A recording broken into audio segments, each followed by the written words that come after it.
I'm going to keep this brief because the only purpose of this video is to expose a specific myth that's associated with Albert Pike and his book Morals and Dogma. I blocked Arnie because he kept repeating the same stuff over and over again. He refused to watch or address anything in my videos. He didn't even watch them. So he was a waste of my time. I told him if his next comment was just the same stuff over and over again that I was going to block him, and he just posted the same thing over again. So I just don't have time to have somebody flooding my videos with stupidity. Or at least not stupidity that's just repeating itself every couple of minutes. Well, Killspeed 2 has jumped to Arnie's aid. The only new thing Arnie posted before I blocked him, and this is one of those things that I predicted was going to happen. I mean, I didn't say it, but it was one of the quote-unquote evidences that's used all the time. So I knew he would bring it up eventually. Killspeed has essentially challenged me on this. Basically, this is a quote that Arnie claims came from Morals and Dogma. Killspeed has jumped to his defense and said, yes, it is in Morals and Dogma. And he says that there's a video of Tex Mars, who is a complete liar, by the way. I have 2 of his books, and they're absolute garbage. Not to go off on a tangent, because I don't want this to be too long, but Tex Mars claims that he's an expert on the occult, but then he makes all of these simple, stupid mistakes when talking about these different topics. They're mistakes that nobody who's actually studied the occult would make, so he's obviously lying. Like he'll call the left-hand path the left-handed path. Or he'll take like there was this one picture from ancient Egypt, it was like a tomb illustration or something. And it was a picture of, I think, Osiris and Isis, or as they were called in Egypt, Asar and Aset, being guarded by a serpent, which was a guardian spirit. And under this picture he falsely claimed it was an image of the unholy Trinity, and that this serpent represented the goddess or something like that, and it wasn't even a goddess, it was just a guardian spirit. So Tex Mars just makes stuff up, basically. So basically Killspeed says, yes, this quote is from Morals and Dogma because a liar like Tex Mars said so.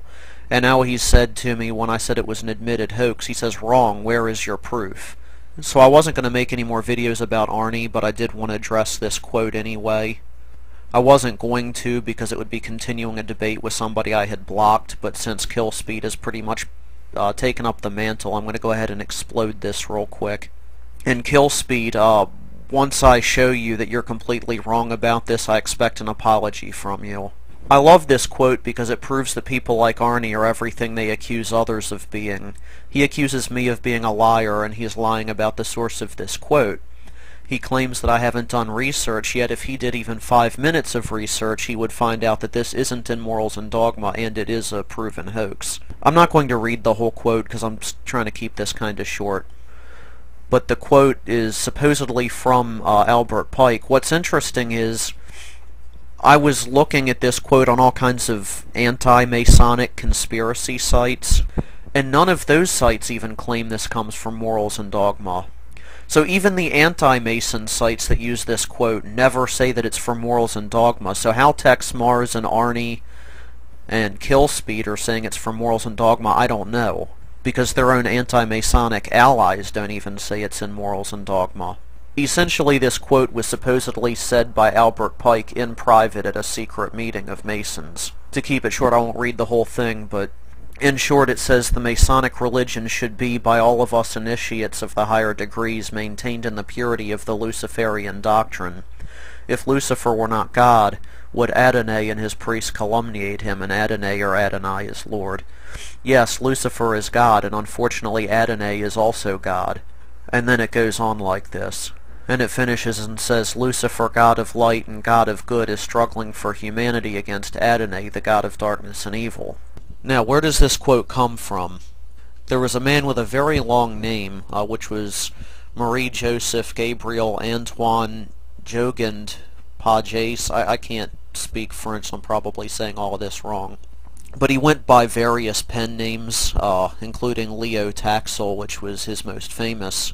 He converted to Catholicism, and Catholicism and Freemasonry were always in opposition. So when this man converted to Catholicism, he wrote a 4-volume history of Freemasonry, and this tried to prove that Freemasonry was satanic.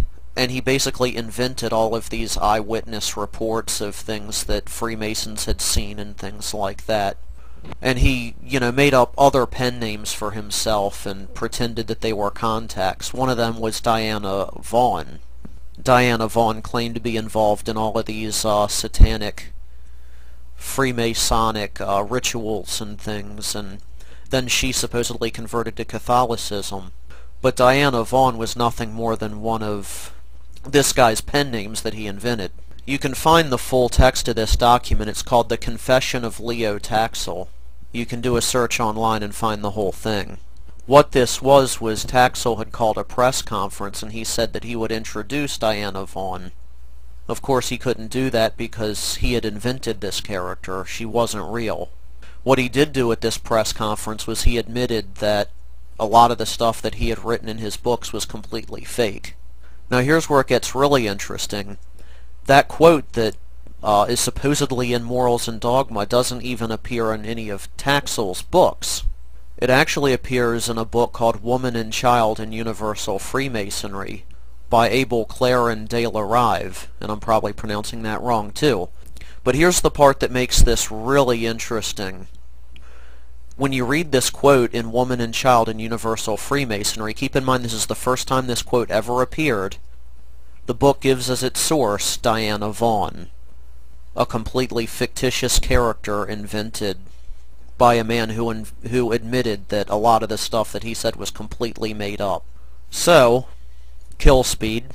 This quote that appears in Morals and Dogma and is a complete admission that Freemasons worship Satan was nothing more than something that was claimed that Albert Pike said in a book written by someone who was never there, that supposedly heard it from someone else who wasn't really a real person but was rather the pen name of another person who admitted that a lot of his stories were completely fictitious.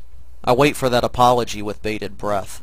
As a really quick postscript that some of you may find amusing, I wanted to mention this just because I think it's funny. Before I blocked Arnie, apparently I learned that I'm not really an atheist. Actually, I'm an Illuminati Freemason Satanist. Just letting all of you know.